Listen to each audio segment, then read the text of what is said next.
Welcome to my YouTube channel. आज हम लोग बेसिकली पूरा चैप्टर रिवाइज करने वाले हैं इलेक्ट्रिसिटी का। टॉपिक्स कौन कौन से कवर करेंगे हम लोग? Electric charge, potential difference, electric current, Ohm's law, factors affecting और resistivity, combination, electric power, electrical energy and heating effect of current. ये वीडियो किसको देखना चाहिए? जिसका तैयार हो गया वो अपना क्विक रिवीजन कर सकता है, क्या कोई टॉपिक छूट तो नहीं रहा है। जिसको नहीं भी तैयार है वो भी आराम से दे सकता है, क्योंकि काफी डीपली हम लोग जाएंगे और रिलेवेंट टॉपिक पढ़ेंगे जल्द से जल्द, जिससे हम लोग पूरा टॉपिक को अच्छे से कवर कर सके पॉइंट टू पॉइंट। क्योंकि बेसिकली यहाँ पर हमें क्या लिखा हुआ है? Quick formula revision. तो फॉर्मुले की बेस हम लोग करेंगे, क्वेश्चन प्रैक्टिस नहीं करने वाले, यहाँ पर पूरा फॉर्मुला चेक करेंगे और वन शॉट में पूरा चैप्टर खत्म करने वाले हैं विद द फॉर्मुला। स्टार्ट करते बिना टाइम वेस्ट किए हुए, क्योंकि बहुत ही कम टाइम रह गया आप लोग का बोर्ड के लिए, उसके लिए अच्छे से प्रिपरेशन करनी होगी। ठीक है, तो सबसे पहले हमारा टॉपिक क्या है? Electric charge. देखो, इलेक्ट्रिसिटी के बारे में जब भी पढ़ते हैं तो नाम आता है इलेक्ट्रिक चार्ज का। अच्छा, इलेक्ट्रिक चार्ज होता क्या है? इलेक्ट्रिक चार्ज एक तरीके से इंट्रिंसिक प्रॉपर्टी है। कैसी प्रॉपर्टी? अगर डिफिनेशन में आ गया तो क्या लिखोगे आप लोग?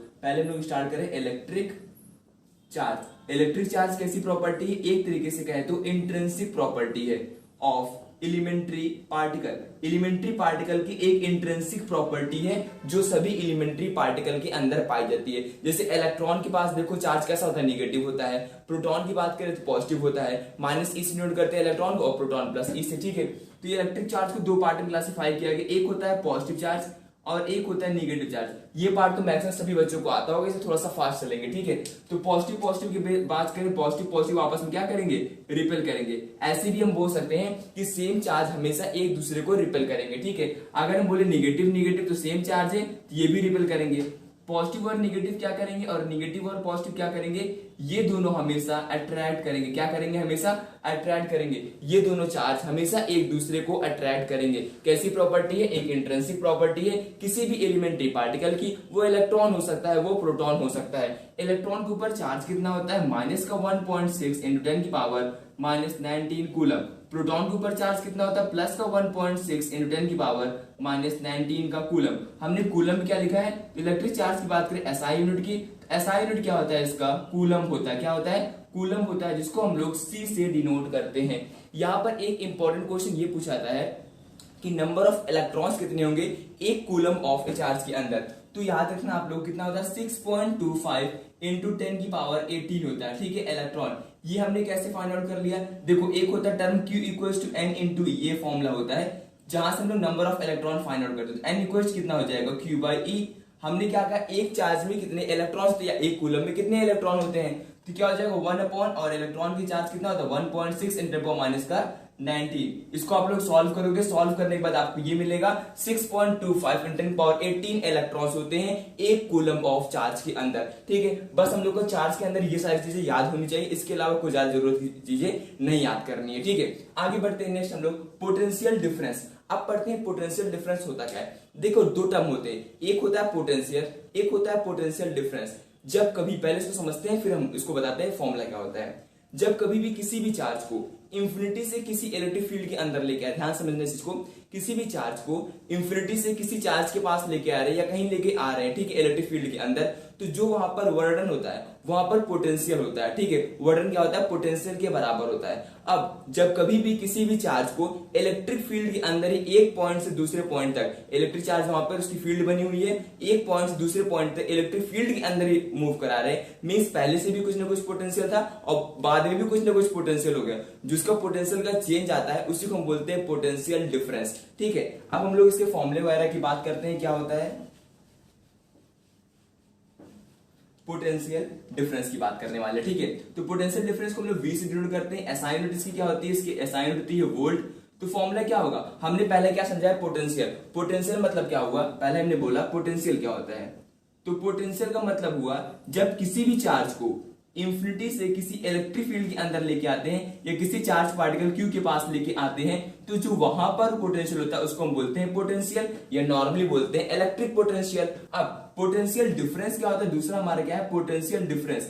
जब कभी भी किसी चार्ज पार्टिकल को अब इंफिनिटी से नहीं ला रहे, अब हम लोग उसको इलेक्ट्रिक फील्ड के अंदर से एक पॉइंट से दूसरे पॉइंट में मूव करें, मान लो पॉइंट ए ये है और बी ये है, तो पोटेंशियल डिफरेंस क्या हो जाएगा? VB माइनस VA, क्योंकि B का पोटेंशियल ज्यादा होगा A के कंपैरिजन में। ठीक है, तो ये किसके बराबर होता है? यहां से यहां तक ले जाने में एक यूनिट चार्ज को कितना वर्क करना पड़ा उसको बोलते हैं पोटेंशियल डिफरेंस। ध्यान समझिएगा, यहां से यहां तक ले जाने में एक यूनिट चार्ज को कितना वर्क करना पड़ा उसको बोलते हैं पोटेंशियल डिफरेंस।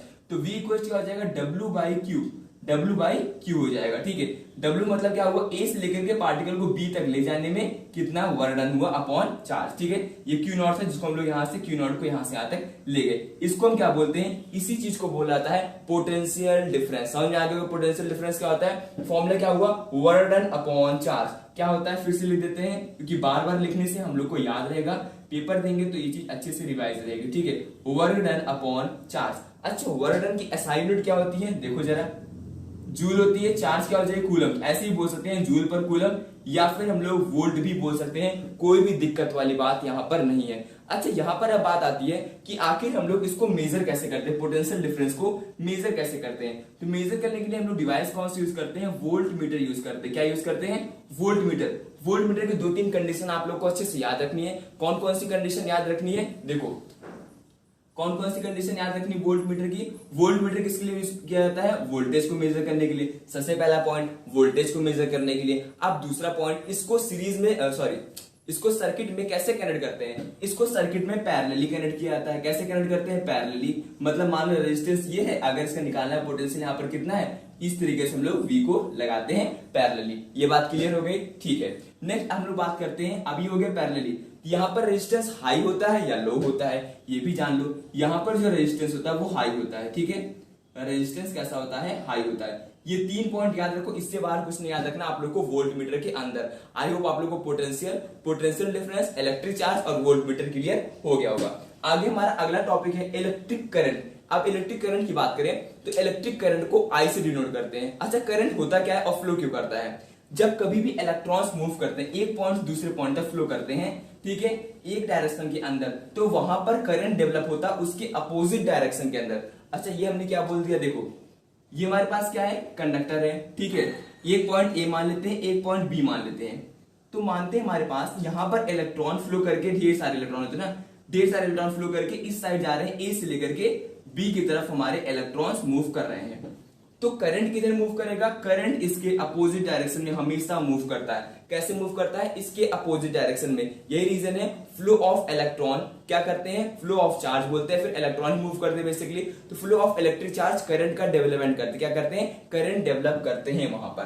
तो इसको हम क्या बोलते हैं, और इसको बोलते हैं इलेक्ट्रॉनिक करंट। इलेक्ट्रॉन की मोशन से जो करंट डेवलप होता है, इलेक्ट्रॉनिक करंट। ठीक है, इसको क्या बोलते हैं, कंडक्शनल करंट। जो नॉर्मल हम लोग करंट बोलते हैं, कंडक्शनल करंट इसको बोलते हैं, उसको क्या बोलते हैं, इलेक्ट्रॉनिक करंट बोलते हैं। अब करंट को हमने क्या कहा, I से डिनोट करते हैं। फ्लो ऑफ चार्ज को हम बोलते हैं करंट। फ्लो ऑफ चार्ज किसी टाइम के रिस्पेक्ट में कितने चार्ज फ्लो किए, I इक्वल क्या होता है, Q/T। क्या बोला हमने, Q/T, मतलब इलेक्ट्रिक चार्ज, Q मतलब हो गया electric charge upon time taken, उस चार्ज फ्लो करने में कितना समय लग रहा है, ये हो गया हमारा करंट। ठीक है, अब चार्ज की बात करें, चार्ज क्या होता है, कूलम, टाइम होता है सेकंड, क्या हो जाएगा, CS-1 कूलम पर सेकंड हो जाएगा इसका SI यूनिट, किसका, इलेक्ट्रिक चार्ज का। लेकिन कई बार क्वेश्चन में क्या होता है ना, आप लोग को मिलेगा भी ऐसा, हम कह रहे हैं 100% मिलेगा, माइक्रो और मिली के फॉर्म में दे देते हैं, तो वहां पर हो जाती है कंफ्यूजन। उसको दूर करने के लिए हम इसको क्लियर कर देते हैं। यहाँ पर एक आगे लिखा गया माइक्रो एम्पियर, एक सेकंड यहाँ पे भी लिख देते हैं, और एम्पियर, SI यूनिट एम्पियर की होती है। ठीक है, तो मान लो यहाँ पर लिखा गया, ए से डिनोट करते हैं माइक्रो एम्पियर, तो ये मिली एम्पियर है, माइक्रो एम्पियर को ऐसे लिखते हैं। ठीक है, ऊपर वाला मिली एम्पियर है, ये माइक्रो एम्पियर है। मिली एम्पियर कितना होता है, 10⁻³ एम्पियर होता है, या फिर ऐसे बोल दो 1/1000 एम्पियर। ठीक है, ऐसे बोल जैसे आप लोग को अच्छा लगे।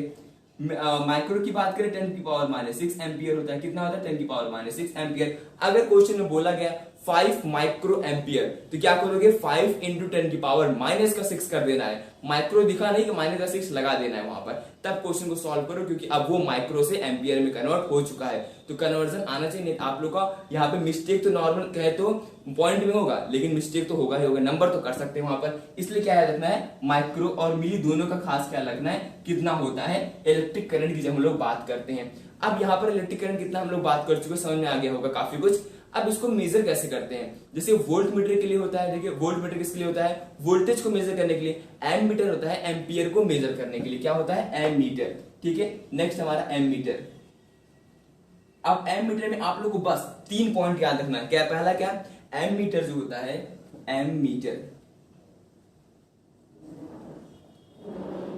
किसके लिए यूज किया जाता है? करंट को मेजर करने के लिए, जो पहला पॉइंट।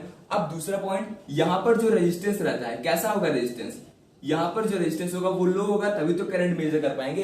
रेजिस्टेंस कैसा होगा? लो होगा। अब कनेक्शन कैसा होगा? ये हमेशा सीरीज में कनेक्ट रहता है सर्किट के अलावा। जैसे मान लीजिए हमारा रेजिस्टेंस है तो कनेक्ट करना है इसको, एमीटर को ऐसे डिनोट करते हैं, ठीक है, इस तरीके से। हमेशा इसको हम लोग सीरीज में कनेक्ट करेंगे। अभी जिसको नहीं आता सीरीज में, पहले थोड़ी देर बाद हम लोग डिस्कस भी करेंगे, आ जाएगा समझ में, ठीक है। इसको हमेशा कैसे कनेक्ट करते हैं? सीरीज में कनेक्ट करते हैं। और रेजिस्टेंस में जो होता है इसका एमीटर का, वो लो होता है। क्या होता है? Ammeter use to measure, current को मेजर करने के लिए यूज किया जाता है। और दूसरा पॉइंट क्या है? रेजिस्टेंस काफी लो होता है और इसको हम लोग सीरीज में कनेक्ट करते हैं। वोल्टमीटर फिर से एक बार रिवाइज कर लेते हैं जल्दी से। इसका उल्टा, रेजिस्टेंस में हाई होता है, उसमें पैरेलल में कनेक्शन होता है और वो वोल्टेज को मेजर करने के लिए यूज किया जाता है, ठीक है। करंट में बस इतना ही आप लोग को ये सारी चीजें याद रखनी है। अभी करंट फिर से आएगा, कहां पे आएगा वो हम लोग फिर अभी डिस्कस करने वाले हैं। Heating effect of electric current जो हमारा लास्ट टॉपिक है, वहां पर भी हम लोग करंट का एक और फॉर्मूला पढ़ेंगे जो रेजिस्टेंस के अलोंग होगा। अगले टॉपिक की तरफ बढ़ते हैं, तो हम लोग ओम्स लॉ स्टार्ट करते हैं, ठीक है। ओम्स लॉ पहले समझते हैं क्या होता है और उसके बाद बढ़ते हैं इसमें क्या क्या चीजें पढ़नी है हम लोग को, ठीक है।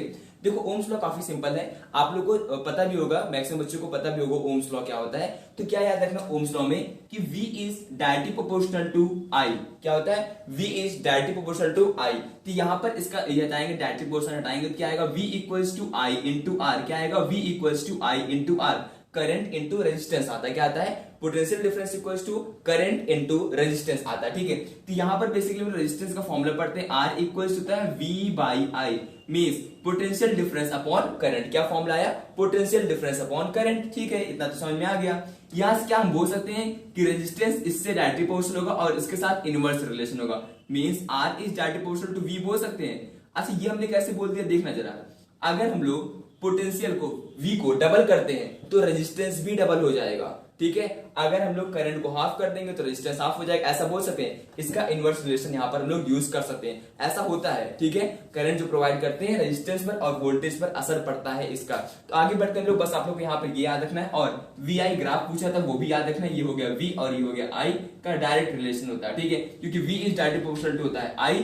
फॉर्मूला क्या था? V equals to I into R। ये जो लाइन होती है ये रेजिस्टेंस को शो करती है, या शो करती है, लीनियर लाइन होती है जो कि रेजिस्टेंस को शो करती है। आई होप आप लोगों को क्लियर हो गया होगा। ये था हमारा ओम्स लॉ। आगे बढ़ते हैं फैक्टर्स की तरफ। फैक्टर्स ऐसे कौन कौन से जो ओम्स लॉ को एफेक्ट करते हैं। पहला फैक्टर हम लोग पढ़ेंगे, पहला फैक्टर है लेंथ, ठीक है।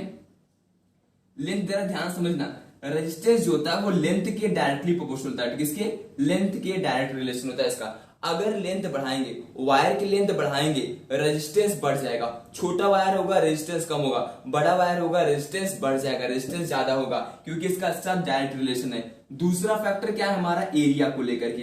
एरिया को लेकर क्या है? R is inversely related to A। मतलब अगर एरिया बढ़ा देंगे तो रेजिस्टेंस कम हो जाएगा, एरिया को कम करेंगे तो रेजिस्टेंस बढ़ जाएगा। तो ये आप लोग को एरिया के लिए याद रखना है, इन दोनों रीजन का बहुत ज्यादा इंपॉर्टेंस होता है। थर्ड क्या है हमारे पास? नेचर ऑफ द मटेरियल, किस मटेरियल से बना है, क्योंकि हर एक मटेरियल का अलग अलग रेजिस्टिविटी होती है, अभी आगे हम लोग पढ़ने वाले हैं, तो उस पर डिपेंड करता है रेजिस्टेंस कैसा होगा। सिल्वर का कम होगा, ठीक है, टंगस्टन नाइक्रोम का बना होगा तो बहुत ही ज्यादा होगा, ठीक है, ऐसे। थर्ड हो गया हमारे पास नेचर, और फोर्थ हो गया हमारे पास टेम्परेचर। तो कैसे याद रखेंगे? Length, area, nature, temperature. Length हो गया, ये एरिया हो गया, ये नेचर हो गया और ये टेम्परेचर हो गया। तो प्योर मेटल्स की बात करें तो रेजिस्टेंस जो होता है वो डायरेक्ट रिलेशन होता है टेम्परेचर के साथ। अगर टेम्परेचर बढ़ाओगे प्योर मेटल्स के लिए तो रेजिस्टेंस बढ़ जाएगा, टेम्परेचर को कम करोगे तो रेजिस्टेंस डिक्रीज कर जाएगा, रेजिस्टेंस कम हो जाएगा। तो ये आप लोग को चार फैक्टर से बहुत इंपॉर्टेंट जो कि याद रखना। अब इन दो फैक्टर्स को हम मिला करके आगे पढ़ने वाले हैं। अगला टॉपिक है रेजिस्टिविटी। कैसे? देखो R क्या बोला? L की डायरेक्ट रिलेशन है, R is inversely related to area. क्या दोनों को कंबाइन कर सकते हैं? बिल्कुल कर सकते हैं, मींस बोल सकते हैं R is directly proportional to L by A। इसको हटाएंगे, डायरेक्टली प्रोपोर्शनल क्या आएगा? R equals to rho L upon A। अच्छा ये आएगा, तो यहां पर रो क्या आ गया? इसी रो को हम बोलते हैं रेजिस्टिविटी। तो फॉर्मूला क्या आ जाएगा? Rho equals to R into A by L। बोलो रिवाइज हुआ फॉर्मूला, रो इक्वल्स क्या हो गया? Resistance into area upon length हो गया। फिर से उसको समझते हैं और यहां पर इसकी SI यूनिट भी निकालते हैं कि क्या होगी, ठीक है। फॉर्मूला क्या आ गया? Rho equals to R into A by L. अच्छा, इसकी एसआई यूनिट क्या हो जाएगी वो भी निकालते हैं। रेजिस्टेंस एसआई यूनिट हमने नहीं बताया, रेजिस्टेंस एसआई यूनिट होती है ओम। क्या होती है? ओम होती है। ठीक है, तो यहाँ पर क्या हो जाएगा, ओम को ऐसे डिनोट करते हैं, एरिया हो गया मीटर का स्क्वायर बोलते हैं इसको, क्योंकि एरिया क्या होता है? लेंथ इनटू ब्रेथ, दोनों ही मीटर का टर्म है, मीटर स्क्वायर हो गया, लेंथ का हो गया मीटर, ये गया इसके साथ कट, तो क्या आ गया आंसर? ओम मीटर। क्या आ गया? ओम मीटर। क्या आ गया? फिर से बोलो, ओम मीटर आ गया। अब इंपॉर्टेंट हम यहाँ पे क्या याद रखनी है, जो रजिस्टिविटी है ये प्रॉपर्टी ऑफ मटेरियल। अच्छा, प्रॉपर्टी ऑफ मटेरियल मतलब क्या हुआ? प्रॉपर्टी ऑफ मटेरियल का मतलब ये हुआ कि ये मटेरियल की प्रॉपर्टी है, ये और किसी फैक्टर पे लेंथ बदलोगे नहीं रेजिस्टिविटी नहीं बदलेगी, एरिया बदलोगे रेजिस्टिविटी नहीं बदलेगी। क्यों नहीं बदलेगी? क्योंकि ये मटेरियल की प्रॉपर्टी है, वो मटेरियल के बदलने पर बदलती है, ना कि लेंथ और एरिया। तो हम बोल सकते हैं रेजिस्टिविटी लेंथ और एरिया पर डिपेंड नहीं करती है। बहुत इंपॉर्टेंट फैक्टर जो आप लोग को याद रखना। ऐसे कैसे कह सकते हैं? देखो, सिल्वर की रेजिस्टिविटी फिक्स होगी, आयरन की रेजिस्टिविटी फिक्स होगी, नाइक्रोम की फिक्स होगी, सब एलिमेंट की अपनी अपनी रेजिस्टिविटी फिक्स होगी ना, उसको हम बदल नहीं सकते लेंथ और एरिया वाइज। रेजिस्टेंस चेंज कर सकते हैं लेकिन रेजिस्टिविटी बदलती नहीं है। और क्या याद रखना है? रेजिस्टिविटी जिसकी ज्यादा होगी ऑब्वियसली उसका रेजिस्टेंस भी ज्यादा होगा, क्योंकि उसी के नेचर को शो करने के लिए हम लोग रेजिस्टिविटी पढ़ते हैं। तो रेजिस्टिविटी जिसकी ज्यादा होगी उसका रेजिस्टेंस कम होगा। अगर हम लोग यहाँ पे बात करते हैं नॉर्मली इंसुलेटर की, इंसुलेटर की रेजिस्टिविटी बहुत ज्यादा होती है। ठीक है, कंडक्टर की बात करें बहुत कम होती है, माइनस में होती है, सेमी कंडक्टर के दोनों के बीच में लाई करती है। ये फैक्टर्स आप लोग को रेजिस्टिविटी को लेकर के याद रखना है। क्या याद रखना है? फॉर्मूला याद रखना, R into A by L. इसी पर बेस्ड डायरेक्ट क्वेश्चन पूछा जाता है। ठीक है, अब स्टार्ट करने वाले कॉम्बिनेशन ऑफ रेजिस्टेंस। अब देखो, रेजिस्टेंस की अगर हम लोग बात करें तो रेजिस्टेंस को हम लोग इस तरीके से डिनोट करते हैं, ये आप लोग को पता होगा। रेजिस्टेंस को ऐसे डिनोट किया जाता है। अब इसको कैसे कैसे अटैच कर सकते हैं? दो तरीके आप लोग पढ़े होंगे, एक सीरीज होता है एक पैरेलल होता है, एक सीरीज होता है एक पैरेलल होता है। दोनों का बस इंपॉर्टेंट टर्म आप लोग याद रखना, कुछ बातें बताएंगे वो आप लोग को बस याद रखना है। सीरीज में क्या होता है? एंड टू एंड कनेक्शन, एक ही है दूसरा ऐसे कनेक्ट हो गया। ठीक है, फिर एक ऐसे कनेक्ट हो गया, ये हो गया कैसा? Series combination. अब पैरेलल में क्या होगा? ऐसे पैरेलली कनेक्ट होते हैं, जिसका जो ऐसे कनेक्ट होते हैं ना पैरेलली, इस तरीके से दो रेजिस्टेंस कनेक्ट हो गए। ठीक है, अब यहां पर ये जाकर के एक वायर से अटैच होंगे, मींस दोनों में जो करंट होता है वो अलग अलग ट्रेवल करता है। पैरेलल के केस में, सीरीज में सेम होता है। ये सारी बातें हम यहाँ पर लिखने वाले हैं जो आप लोग को याद रखनी है। ठीक है, क्योंकि क्वेश्चन पूछता है सीरीज और पैरेलल में डिफरेंस भी पूछता है, न्यूमेरिकल सॉल्व करना होता है, रेजिस्टेंस के प्रॉब्लम सॉल्व करने होते हैं, तो वहां पर भी इसका बहुत ही ज्यादा इंपॉर्टेंस होता है। ठीक है, देखो कैसे हम कह रहे हैं ये चीज यहां पे समझना। इधर लिख देते हैं हम लोग सीरीज के बारे में, सीरीज हो गया इधर, और इधर हो गया हमारा पैरेलल कनेक्शन। ठीक है, तो अगर हम लोग बात करें सीरीज में, तो सीरीज में क्या होता है? हमारा चार्ज सेम होता है, चार्ज सेम होता है। चार्ज ना लिखे हम इसको करंट लिखते हैं। ठीक है, करंट क्या होता है? वो सेम होता है। करंट क्या होता है? सेम होता है। पोटेंशियल डिफरेंस डिफरेंट होता है, अलग अलग होता है। ठीक है, ये बात आप लोग को याद रखनी है। पैरेलल में क्या होता है? पोटेंशियल डिफरेंस सेम होता है और करंट सबका अलग अलग होता है। करंट क्या होता है? डिफरेंट होता है। बहुत इंपॉर्टेंट फैक्टर है जो आप लोग को याद रखना है। सीरीज में फॉर्मूला क्या आता है? R1 R इक्विवेलेंट लिखते हैं ना। ठीक है, R equivalent equals to R1 plus R2 plus, जोड़ते चले जाओ जितने रेजिस्टेंस वहां पर होंगे। पैरेलल में क्या यूज करते हैं? 1 upon R equivalent equals to 1 upon R1 plus 1 upon R2 plus 1 upon R3। ठीक है, कुछ इंपॉर्टेंट टर्म और बता रहे हैं, आप सब लोगों को पता होगा, कुछ बातें और बता रहे हैं जो मैक्सिमम बच्चे नहीं जानते। क्या नहीं जानते हैं? अगर नंबर ऑफ ढेर सारे अगर रेजिस्टेंस एक साथ लगे हुए हैं, कैसे? ऐसे इस तरीके से सीरीज में लगातार ऐसे लगे हुए, ठीक है, ढेर सारे, वो भी सेम मैग्नीट्यूड, मतलब उनका 2 ओम के सारे 2 ओम के हैं, 6 ओम के सब 6 ओम के, मतलब आर सबका सेम है। तो वहां पे फॉर्मूला क्या आता है? आर इक्विवेलेंट का n इंटू आर, मतलब n से जितने नंबर ऑफ रेजिस्टेंस है r से मल्टीप्लाई कर दो। यहां पर अगर सभी सेम हुए तो क्या हुआ? मतलब R1 R2 R3 सब r के बराबर हुए, तो वहां पर फॉर्मूला आता है R इक्विवेलेंट का R बाई n। ये आप लोग को याद रखना है। एक बहुत ही ज्यादा, इससे भी ज्यादा इंपॉर्टेंट चीज ये बता रहे हैं, अगर पहले कॉम्बिनेशन के लिए वो चीज वैलिड होती है। अगर मान लेते हैं 2 रेजिस्टेंस ऐसे लगे हुए हैं, एक ये है एक ये, दोनों पहले का कॉम्बिनेशन तो समझ में आ ही रहा होगा। ये मान लेते हैं हमारे पास R1 है, एक है R2। आप लोग कैसे सॉल्व करोगे? 1 upon R equivalent equals to 1 upon R1 plus 1 upon R2 solve करोगे, फिर उसका रेसिप्रोकल करोगे। तो कई बार क्या होता है ना, हम रेसिप्रोकल करना भूल जाते हैं, हमने मैक्सिमम गलतियां होती हैं, जल्दबाजी में रेसिप्रोकल करना भूल जाते हैं। तो इस प्रॉब्लम को ओवरकम करने के लिए नया फॉर्मूला बना। क्या फॉर्मूला है उसका? ऐसे लिख दो इसको, नया कुछ भी नहीं है, जैसे होगा इसको ओल्ड फॉर्म में लिखा गया है, R1 into R2 upon R1 plus R2 कर दो। ठीक है, मैक्सिमम बच्चे जानते भी हो सकता हो इसके बारे में, तो आप लोग को याद रखना R equivalent equals to R1 into R2 upon R1 plus R2। कोई रेसिप्रोकल करने की जरूरत नहीं है, डायरेक्ट आंसर आ जाएगा R इक्विवेलेंट का। आगे समझ में सीरीज कॉम्बिनेशन और ये पैरेलल कॉम्बिनेशन हो गया। आगे बढ़ते हैं, आगे हमारे पास है electric power. Electric power start करते हैं। इलेक्ट्रिक पावर में बस आप लोग को 3 मेन फॉर्मुले हैं, वो आप लोग को टिप्स पे होने चाहिए, आप लोग के टिप्स पे होने चाहिए। जैसे आएगा तुरंत फॉर्मुला लगा देना। एक फॉर्मुला अगर याद है ना तो दोनों और बना सकते हो, याद करने की जरूरत भी नहीं। देखो कैसे हम बनाते हैं ना, कैसे होगा, ध्यान समझना इसको कैसे कर रहे हैं। देखो पहली बात तो पावर क्या होता है, पावर होता है हमारा work done upon time taken. Work कर रहा है, वर्क करने में कितना टाइम लग रहा है उसको हम बोलते हैं पावर।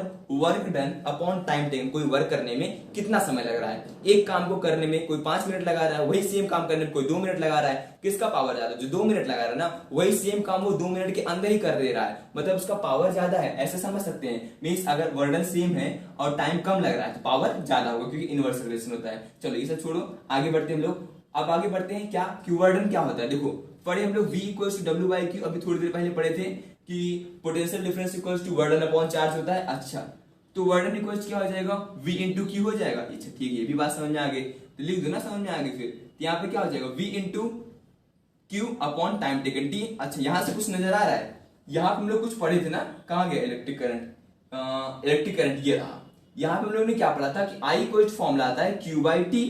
अच्छा यहाँ पे Q बाई T मुझे दिख रहा है, तो यहाँ पे लगा दो ना V इंटू आई हो जाएगा। तो पहला फॉर्मूला क्या आ गया, पावर का फॉर्मूला, पहला फॉर्मूला आ गया V इंटू आई, क्या आ गया, potential difference multiply by current हो गया इसका पहला फॉर्मूला। और देखो इसका पावर फॉर्मूला कैसे बनाते हैं। अच्छा I इक्वल्स टू क्या ले सकते हैं, ओम्स लॉ हमने पढ़ा था, कहाँ गया, ये रहा, V equals to I into R होता है। तो क्या V की जगह आई इंटू आर ले सकते हैं, बिल्कुल ले सकते हैं, आई इंटू आर और मल्टीप्लाई बाय आई, तो क्या हो गया आई स्क्वायर आर। अच्छा एक ये फॉर्मूला बन गया।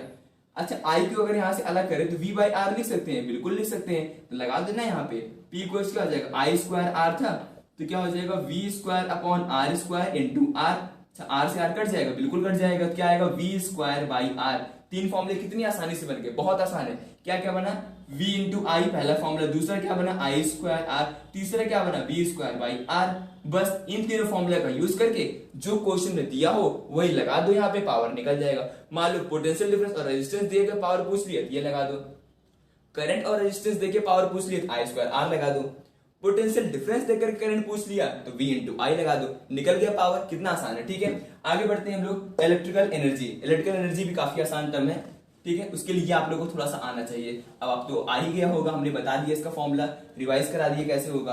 देखो इलेक्ट्रिकल एनर्जी की बात करें, इलेक्ट्रिकल एनर्जी क्या होता है, power into time taken, power into time taken होता है इलेक्ट्रिकल एनर्जी। अच्छा पावर का फॉर्मूला क्या था, याद तो होगा ही, V इंटू आई इंटू टी। क्यों लगा दिया, देखो पावर पहला फॉर्मूला क्या था, V इंटू आई इंटू टी हो गया, ठीक है, V इंटू आई इंटू टी लगा दिया। और क्या फॉर्मूला आया था, आई स्क्वायर आर आया था ये, और टी से मल्टीप्लाई करके क्या हो गया, आई स्क्वायर आर टी हो गया।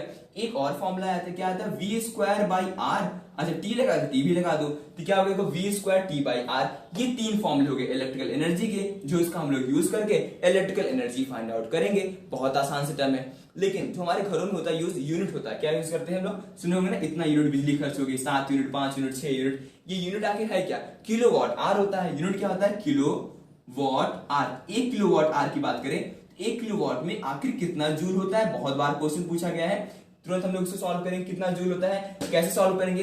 किलोवाट का मतलब कितना हो गया, अच्छा 1000 वाट हो गया, किलो मतलब हो गया 1000 वाट हो गया, ठीक है, 1000 वाट हो गया। आर को सेकंड में तो बचपन में करना सीख गए होंगे, आर को सेकंड में कैसे करते हैं, 60 इंटू 60 कर देंगे तो कितना आ जाएगा, 36 लाख 1010 और मतलब ऐसे लिख सकते हैं 3.6 इंटू 10 की पावर 6 जूल होगा 1 किलोवाट आर में। इतना जूल होगा 1 किलोवाट आर में। आसान है करना है, बिल्कुल आसान है, ठीक है। 1 यूनिट में इतना जूल ऑफ एनर्जी होती है, कितनी होती है, 3.6 इंटू 10 की पावर 6 जूल, ठीक है, 10 की पावर 6 जूल। आगे बढ़िए, इलेक्ट्रिकल एनर्जी हो गया होगा आप लोगों को क्लियर। आगे बढ़ते हैं, नेक्स्ट लास्ट टॉपिक हमारे पास है heating effect of current. Current का हीटिंग इफेक्ट समझेंगे क्या होता है और चैप्टर को ओवर करेंगे। बहुत ही कम समय हम लोगों ने बहुत ही ज्यादा चीज सीख लिया है, आप लोगों को आई होप सारे फॉर्मूले रिवाइज हो गए होंगे, ठीक है। अब स्टार्ट करते हैं हम लोग ये चीज। लास्ट टॉपिक है आज का हमारा, क्या है, heating effect of current. Heating effect of current देखो आई इक्वल क्या होता है, आई स्क्वायर आर टी, ठीक है। हीटिंग इफेक्ट ऑफ करंट क्या होता है, I square R T, H equals होता है आई स्क्वायर आर टी। बस ये फॉर्मूला याद रखना है, सब कुछ क्लियर हो जाएगा। अच्छा अब समझ तो ले पहले हीटिंग इफेक्ट ऑफ करंट होता क्या है। देखो जब कोई रेजिस्टेंस हमारे पास, मान लो हमारे पास ये रेजिस्टेंस है, इसके पास अगर मैं करंट फ्लो कराएं, यहाँ पे इसके पास मान लो अगर करंट गया, इसके पास जब करंट जाएगा तो ये क्या करेगा, उस करंट को हीट में कन्वर्ट कर देता है। इंसुलेटर मान लो ये हमारे पास, ठीक है, एलॉय कोई भी, तो करंट जाएगा, रेजिस्टेंस है यहाँ पे इसके पास, ये क्या करेगा, आने वाले करंट को हीट में कन्वर्ट कर देता है। इसी को तो बोलते हैं heating effect of current, current को हीट में कन्वर्ट करना, इसको बोलते हैं हीटिंग इफेक्ट ऑफ करंट। क्या फॉर्मूला आता है, ये फॉर्मूला आता है आई स्क्वायर आर टी। इसमें क्या पूछते हैं, कौन कौन से फैक्टर इफेक्ट करते हैं इसको, मतलब इसको कैसे बढ़ाएं कम करें, कैसे बढ़ाओगे। देखो डायरेक्ट रिलेशन ना, करंट को अगर हम इंक्रीज करेंगे तो जाहिर सी बात है हीट बढ़ जाएगी, करंट को बढ़ाओगे हीट बढ़ जाएगी नहीं बढ़ जाएगी। इलेक्ट्रिकल हीटर देखे होगे घरों में होता है ना, पानी गर्म करने वाला होता है, ठीक है, उस सब में क्या होता है, यही कॉन्सेप्ट लगा रहता है, करंट पास होता है उसको वो हीट में कन्वर्ट कर देता है, तो पानी गर्म हो जाता है, हीटर से हीट निकलने लगती है। क्यों निकलती है, क्योंकि रेजिस्टेंस जब वो पास होता है करंट उसको हीट में कन्वर्ट कर देता है, ठीक है। अब यहाँ पर क्या करें, ये तो रेजिस्टेंस बढ़ा सकते हैं तो हमारा हीट बढ़ जाएगा, और ज्यादा देर तक अगर हम लोग पास कराते हैं टाइम, ज्यादा देर तक करंट पास कराएंगे तो ज्यादा हीट डेवलप होगी। कितना आसान है, देखो करंट बढ़ाओगे तो हीट बढ़ेगी क्योंकि फॉर्मूले के साथ डायरेक्ट रिलेशन है, रेजिस्टेंस बढ़ाओगे तो भी हीट बढ़ेगी, टाइम ज्यादा देर तक करंट पास कराओगे तो भी हीट बढ़ेगी। ये सब फैक्टर्स हैं जिससे हम क्या कर सकते हैं, हीटिंग इफेक्ट ऑफ करंट को समझ सकते हैं, हीटिंग इफेक्ट किस तरीके से वर्क करती है, ठीक है। ये हो गया हमारा चैप्टर 1 का कंप्लीट रिवीजन, जहां पर हमने हर एक सिंगल फॉर्मूला को डिस्कस किया है, कैसे क्या होता है। आप लोग को यहाँ पे क्या चीज छूटी हमने, देखो आप लोग को हमने क्या क्या छोड़ा, क्या क्या चीज नहीं बताई है, इलेक्ट्रिकल सिंबल नहीं बताया, ठीक है। इलेक्ट्रिकल सिंबल एनसीईआरटी में अच्छे सिंबल बना हुआ है, आप लोग जाओ वहां पर देखो, रिवाइज कर लो सारे फॉर्मुलेस को। एक दो इसमें टर्म ऐसे होते हैं, मान लो ये बना होता है ऐसे, इस तरीके से बना हो, इसको रियोस्टैट बोलते हैं। ये कुछ टर्म्स होते हैं जैसे इस तरीके से सिंबल होते हैं, आप लोग को याद रखना है। ये होता है एमीटर, इस तरीके से बना होता है, ये होता है वोल्ट मीटर, ये सारी चीजें तो याद रख सकते हो। इस तरीके से होता है गैल्वेनोमीटर, बल्ब वगैरह तो पता होगा, बस ये सिंबल तैयार कर लो और पूरा चैप्टर आप लोग का कंप्लीट हो चुका है। आई होप आप लोग को सब कुछ समझ में आ गया होगा। वीडियो अच्छी लगी तो शेयर कर दो, सब्सक्राइब कर दो, क्योंकि आने वाले टर्म समय में ऐसी और अच्छी अच्छी वीडियोस हम बनाएंगे और आप लोग को पढ़ाई में बहुत ही ज्यादा हेल्प मिलेगी और पढ़ाई आप लोग के लिए बहुत ही ज्यादा आसान हो जाएगी। Thanks for watching and best of luck for your board examination.